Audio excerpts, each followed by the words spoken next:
Assalamualaikum warahmatullahi wabarakatuh. My name is Aiman Haziq bin BADRUL HISSAM. My matrix ID number is 2024-670-674, and today I will be presenting my inventory app called Amber Coffee.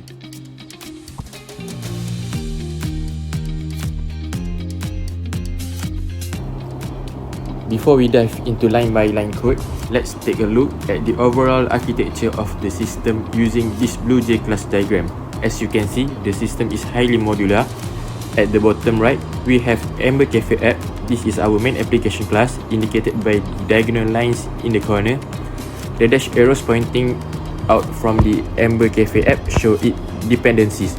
It interacts directly with our concrete object class, Cafe item, to create the objects. It also connects to our two custom data structures, linked list and array list, to store those items. If we look at the data structures themselves, you can see that the linked list relies on the node class to build its chain of data.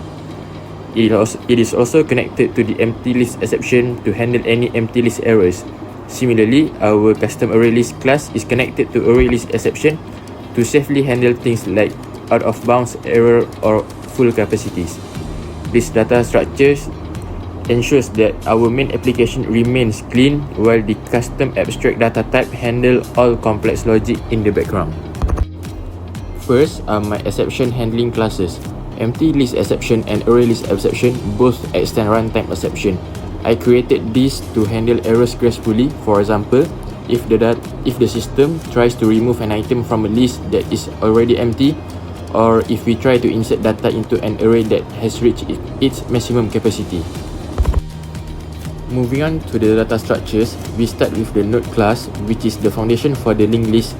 I declared two attributes, an object called data to store the item information and a node pointer called next to link the following node. I included three constructors, a default, one for just data and one for data and the next pointer, along with the standard getters and setters to update the data and links. Next is the linked list class. I declared three pointers here, head, tail and current for traversing. For insertion, I have the insert at back method. It checks if the list is empty. If it is, the new node becomes both the head and tail. Otherwise, it updates the tail next to append the new node at the very end. I also created a custom remove method that takes an item name. It traverses the list using a previous and current pointer. Once it finds the matching name, it updates the previous next pointer to bypass the current node, effectively deleting it from the chain. For my second data structure, I built a custom array list class. It uses a fixed object array called data and keeps track of elements using a length attribute. The insert end method checks if the array is full. If not, it places the new object at the current length index and increments the counter. For deletion, the remove add method targets a specific index. To prevent any empty gaps in the array, it uses a for loop to shift all subsequent elements one step to the left and then decreases the total length. Moving on, this is my concrete object class, Cafe item. It acts as the blueprint for every item in the inventory.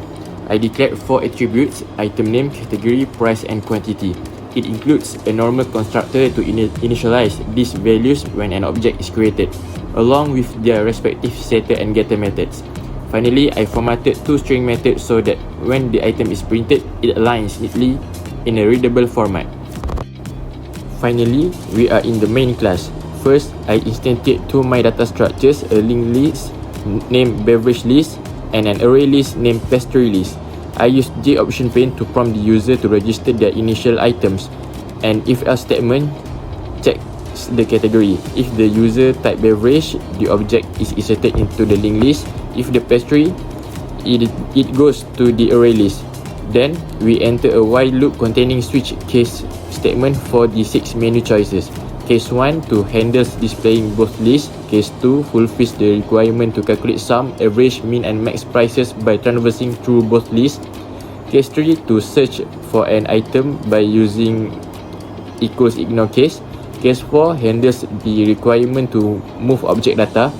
It finds a pastry, changes its category to beverage, inserts it to linked list and removes it from array list.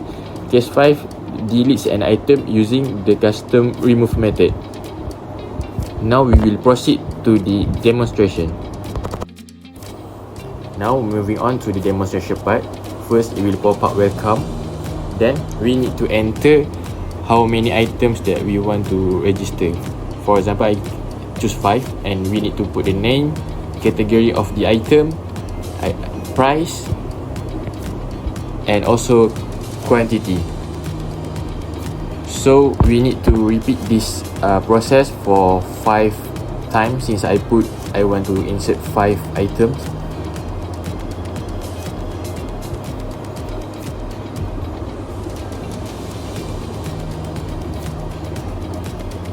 So if I want to insert pastry, I need to choose the category as pastry. So we will repeat the same thing, price and also quantity.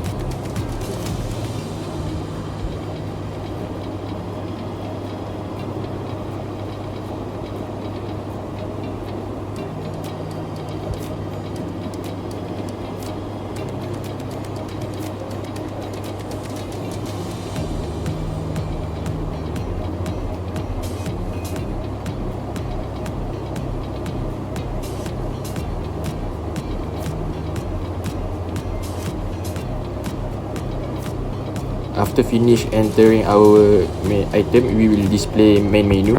If we click one, it will display us the list of beverage and pastries. If we click 2, it will show us sum, average, max and minimum price of our item. Next, if we choose 3, we can search item in our list.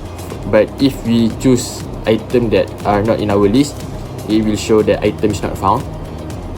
And if we choose item that are in our list, it will show the information of the item.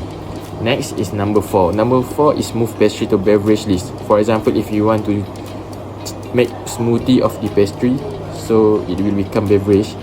So like example, I move cake and we can see that cake is now under beverages. Number 5 is delete item. So for example, I want to delete cake. And if we display all items, cake is not there anymore because we already deleted it. And last but not least, number 6 is exit. It will exit Amber Cafe inventory system. That's all from me. Thank you for watching.